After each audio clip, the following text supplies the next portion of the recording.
अभी हम देख रहे हैं मार्केट टोटली बेरियस ट्रेंड में, नीचे डाउन साइड में। ठीक है, ये एक सपोर्ट मार्क कर लेता हूँ। ठीक है, अब मुझे इससे पता लग रहा है कि मार्केट यहाँ से ऊपर की तरफ गया, यहाँ से इधर बायर है। ठीक है, इधर जैसे सेलर थे, मार्केट को सेल किया गया था, सेम उसी के आसपास से 0.786 के यहाँ से फिर से सेलिंग दिखाई दी। एक बार नहीं, 2 टाइम दिखाई दी। मार्केट ने पहली बार यहाँ से ट्राई किया ब्रेकआउट देने का, फिर सेकेंड टाइम ट्राई किया और इधर बायर हार गए। फिर मार्केट को पूरा धीरे धीरे करके नीचे की तरफ ले आया गया, यानी कि अब हमको एक रेजिस्टेंस और क्रिएट होता हुआ दिखाई दिया। तो इससे 2 चीजें क्लियर हो गई।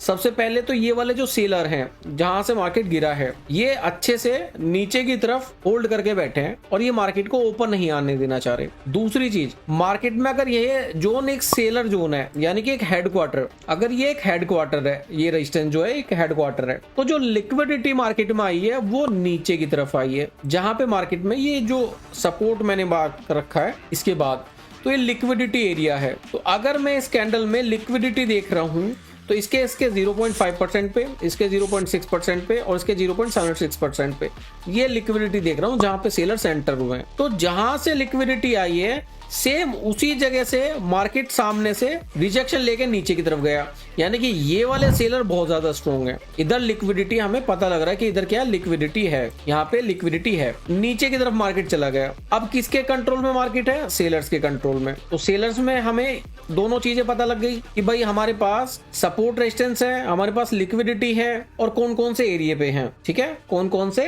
एरिया पर है। ये मैंने रेजिस्टेंस मार्क कर दिया, ये वो रेजिस्टेंस मार्क कर दिया। ठीक है, यहाँ से मार्केट रिजेक्शन लेके गया और ये वो लिक्विडिटी एरिया मार्क कर दिया। यहाँ पे मार्केट में क्या हुई है? एंट्री हुई है सेलर्स की। अब देखने वाली बात ये है कि मार्केट में जब यहाँ से बार बार सेलिंग हो रही थी, तो जैसे यहाँ पे लिक्विडिटी एंटर हुई है, तो यहाँ पे भी तो कोई लिक्विडिटी एंटर हुई होगी, जहां से मार्केट ओपन नहीं आना चाहिए। भाई हम रिट्रेसमेंट ही तो देख रहे हैं कि भाई मार्केट अगर सेल हुआ है तो बाहर नहीं आने चाहिए, मार्केट में सेलिंग प्रेशर चलता रहना चाहिए, यानी कि एक डाउन ट्रेंड चलता रहना चाहिए। समझ रहे हो? अब उस चीज को भी आइडेंटिफाई कर लेते हैं। तो हम देखते हैं कि मार्केट में जब यहाँ से सेलिंग हुई थी तो बायर्स आ गए थे। ठीक है, वो लिक्विडिटी जो सेलर्स का कंट्रोल था, जो सेलर्स की लिक्विडिटी थी, वो कम हो गई, वॉल्यूम कम हो गई सेलर्स की और बायर आ गए। फिर से सेलर्स आए तो लिक्विडिटी एंटर हुई और न्यू लिक्विडिटी और वॉल्यूम बन गई, यानी कि अब यहाँ पे जो सेलर्स हैं वो एंटर हो गए ज्यादा संख्या में। तो यहाँ पे किस कैंडल में सबसे ज्यादा लिक्विडिटी आई होगी? तो सबसे पहले तो यही एरिया है जहां से मार्केट में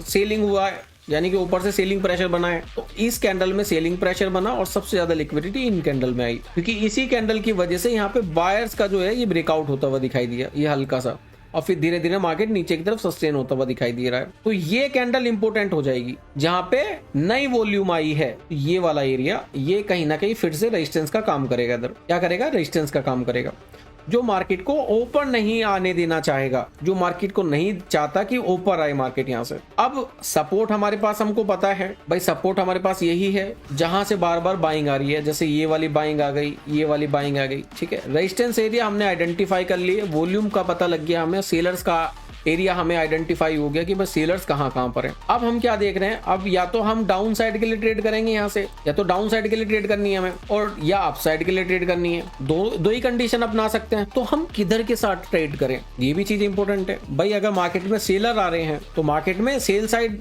हम ट्रेड करेंगे, यानी कि ट्रेंड के साथ जाएंगे तो ज्यादा अच्छा रहेगा। तो उसके लिए भी हम कुछ चीजें आइडेंटिफाई करेंगे। अब यहाँ पे आएगी ऑपरेटर की साइकोलॉजी।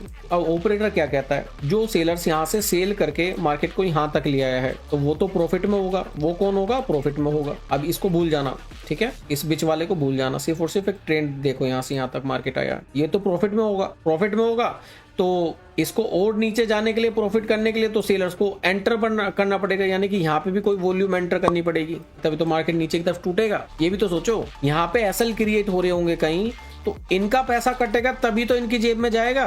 ऑपरेटर साइकोलॉजी क्या कहती है कि मार्केट अब तब अपना ट्रेंड पकड़ता है तब मार्केट में एक का पैसा निकल के दूसरे की जेब में जा रहा हो, दूसरे का पैसा निकल के एक की जेब में जा रहा हो, यानी कि ए का पैसा बी की जेब में, बी का पैसा ए की जेब में, तभी तो मार्केट चलेगा, तभी तो पैसा बनता रहेगा एक दूसरे के साथ में।